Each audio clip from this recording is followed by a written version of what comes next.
Amazon के घने अंधेरे में जहां सूरज की किरणें पत्तों की मोटी चादर को भेद नहीं पाती, वहां एक ऐसा सन्नाटा है जो चीखने के बराबर है। यहाँ दिन के उजाले में भी अंधेरा छाया रहता है। ऊपर फैली पेड़ों की घनी टहनियां आसमान को पूरी तरह ढक लेती हैं। नीचे जमीन तक रोशनी का एक कतरा भी नहीं पहुंचता। हवा में नमी की भारी गंध है जो हर सांस के साथ फेफड़ों में भर जाती है। यहाँ की खामोशी में कोई हलचल नहीं है, लेकिन हर पत्ता हिलने पर एक अजीब सी सरसराहट पैदा होती है। आप कदम आगे बढ़ाते हैं तो सूखी टहनियां चटकने की आवाज मीलों दूर तक गूंजती है।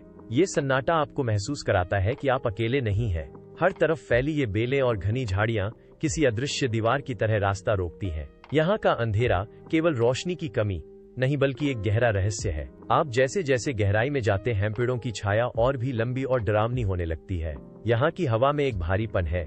इस घने अंधेरे में दिशा का ज्ञान खो जाता है और हर दिशा एक जैसी दिखाई देती है। ये सन्नाटा आपको मजबूर करता है कि आप अपनी हर हरकत पर नजर रखें। 55 लाख वर्ग किलोमीटर में फैला ये विस्तार केवल पेड़ों का जमघट नहीं है, बल्कि ये पृथ्वी का सबसे बड़ा फेफड़ा है। आप जो हर 5वीं सांस ले रहे हैं, उसमें इस जंगल का सीधा योगदान है। यहाँ मौजूद अरबों पेड़ एक विशाल अदृश्य मशीन की तरह काम करते हैं। वे हर साल 2.2 अरब टन कार्बन डाइऑक्साइड को अपने भीतर सोख लेते हैं। जैसे ही हवा इन पत्तियों के बीच से गुजरती है, ये जहरीली गैसों को छानकर शुद्ध ऑक्सीजन छोड़ती है। ये प्रक्रिया इतनी निरंतर है कि जंगल की हर एक पत्ती हवा को साफ करने में जुटी है। ये केवल एक प्राकृतिक घटना नहीं बल्कि एक जटिल रासायनिक संतुलन है।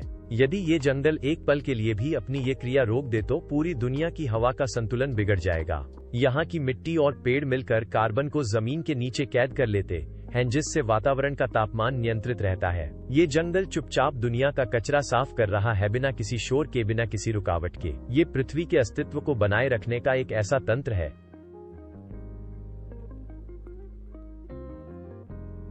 जंगल की गहराई को चीरती हुई अमेज़न नदी इस विशाल तंत्र की धमनियों की तरह बहती है।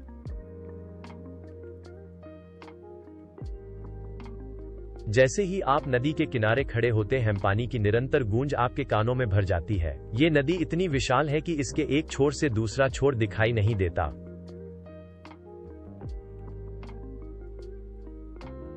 मीठे पानी की यह भारी मात्रा समुद्र के भीतर मीलों तक अपनी पहचान बनाए रखती है।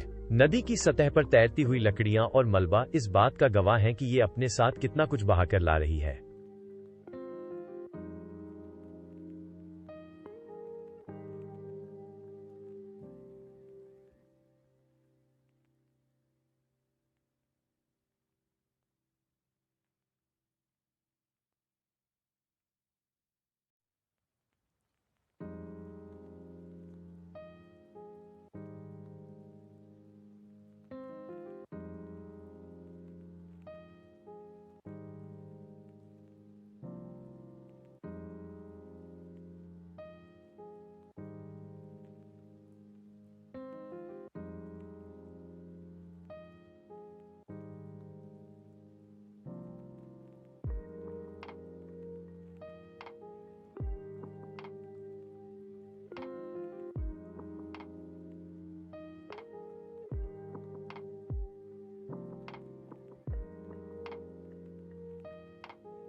वो व्यक्ति अपनी सुध बुध खो बैठता है और फिर कभी अपने परिवार के पास नहीं लौट पाता। वे लोग रात में अपने दरवाजे कसकर बंद रखते हैं और पानी के पास जाने वाली पगडंडियों पर निशान बना देते हैं ताकि वे भटके नहीं।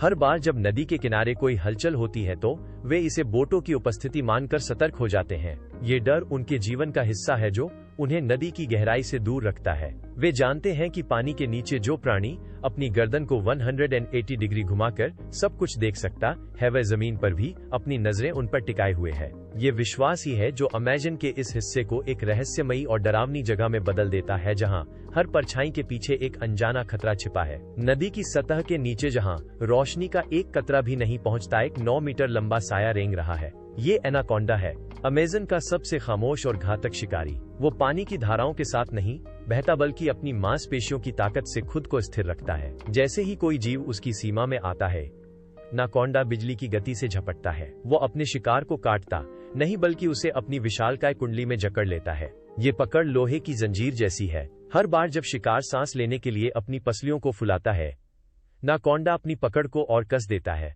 पानी के अंदर बुदबुदाहट होती है जो धीरे धीरे शांत हो जाती है। एनाकोंडा की मांसपेशियां लहरों की तरह हिलती हैं, शिकार के शरीर को पूरी तरह से दबा देती हैं।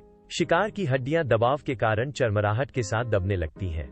एनाकोंडा का सिर स्थिर रहता है, उसकी आंखें बिना पलक झपकाए शिकार की अंतिम हलचल को महसूस करती हैं। वो तब तक दबाव बनाए रखता है जब तक कि शिकार का शरीर पूरी तरह से ढीला न पड़ जाए। कोई शोर नहीं, कोई संघर्ष नहीं, बस एक धीमी और निश्चित मौत। वो अपने शिकार को जकड़े हुए धीरे धीरे नदी की गहराई में नीचे ले जाता है। पानी की सतह पर केवल कुछ बुलबुले उठते हैं और फिर सब कुछ पहले जैसा शांत हो जाता है। अमेज़न की घनी हरियाली के उस पार जहां मानचित्र खाली है, एक अलग ही दुनिया बसती है। यहाँ 100 से अधिक ऐसी जनजातियां हैं जिनका बाहरी सभ्यता से कोई संपर्क नहीं है। वे पेड़ों की सघन छतरी के नीचे अपनी दुनिया समेटे हुए हैं। उनके जीवन का हर दिन जंगल के नियमों से बंधा है। वे शिकार के लिए लकड़ी के भालों का उपयोग करते हैं और आग जलाने के लिए पत्थरों का घर्षण करते हैं। उनके लिए बाहरी दुनिया का अस्तित्व केवल एक अफवाह है या शायद एक खतरा। वे नदी के बहाव को अपनी सीमा मानते हैं और घने जंगलों को अपना सुरक्षा कवच। ये लोग अपनी झोपड़ियों को इस तरह बनाते हैं कि वे ऊपर से दिखाई न दें। वे मिट्टी के बर्तनों में भोजन पकाते हैं और अपनी भाषा में संवाद करते हैं, जो सदियों से किसी बाहरी कान ने नहीं सुनी। उनका हर कदम संभल कर पड़ता है, जैसे वे किसी अदृश्य घेरे में रह रहे हों। वे जानते हैं कि जंगल के बाहर क्या है, इसका उन्हें कोई अंदाजा नहीं, और न ही वे इसे जानने की इच्छा रखते हैं। उनके लिए जंगल का हर कोना एक परिचित घर है। वे अपनी परंपराओं को पीढ़ी दर पीढ़ी मौखिक रूप से आगे बढ़ाते हैं। बाहरी दुनिया की कोई भी हलचल उन्हें सतर्क कर देती है।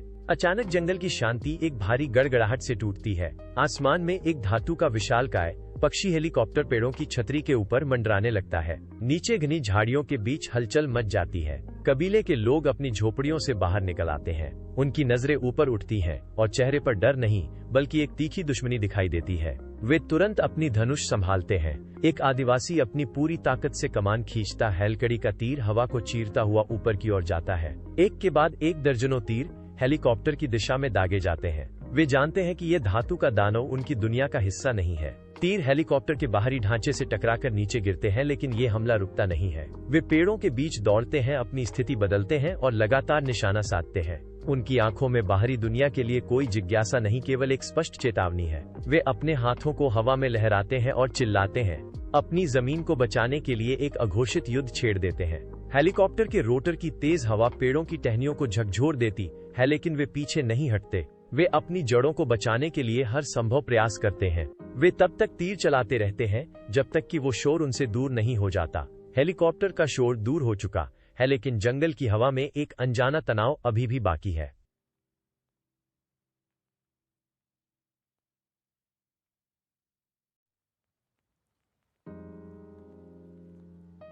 उनके शरीर में उन सामान्य वायरस के खिलाफ कोई प्रतिरोधक क्षमता नहीं है जो आधुनिक इंसानों के लिए साधारण है।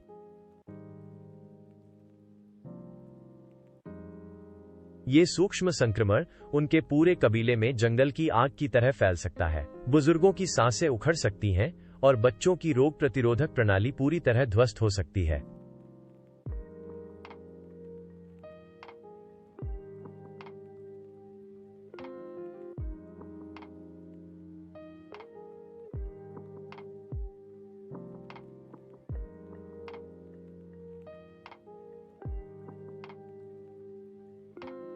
उसका मानना था कि अमेज़न की घनी हरियाली के नीचे सिटी ऑफ जेड दफन है एक ऐसा प्राचीन शहर जो सोने और रत्नों से बना है।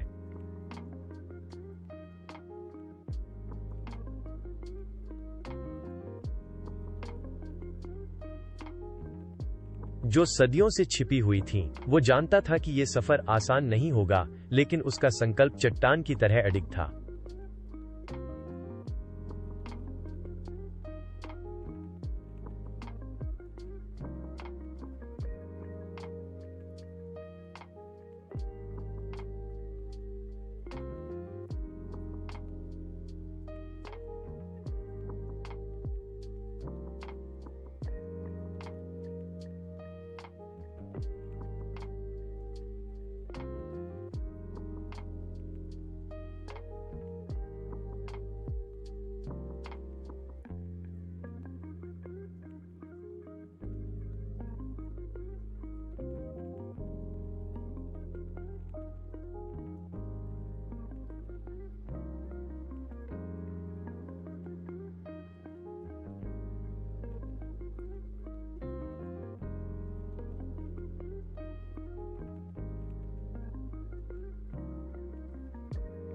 वे अपने साथ भारी रसद, आधुनिक उपकरण और स्थानीय गाइड लेकर आए थे।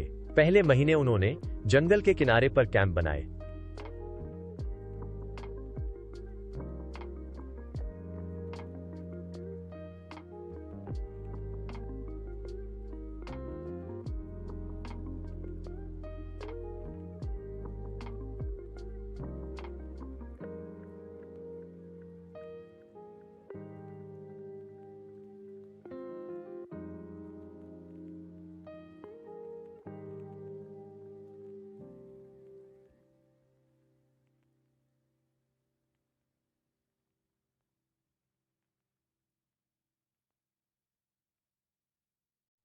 लेजर ने जंगल की सतह को छीलकर नीचे का नक्शा तैयार किया। वहां पेड़ नहीं बल्कि सीधी रेखाएं थीं। जमीन के नीचे सड़कों का एक जाल बिछा था।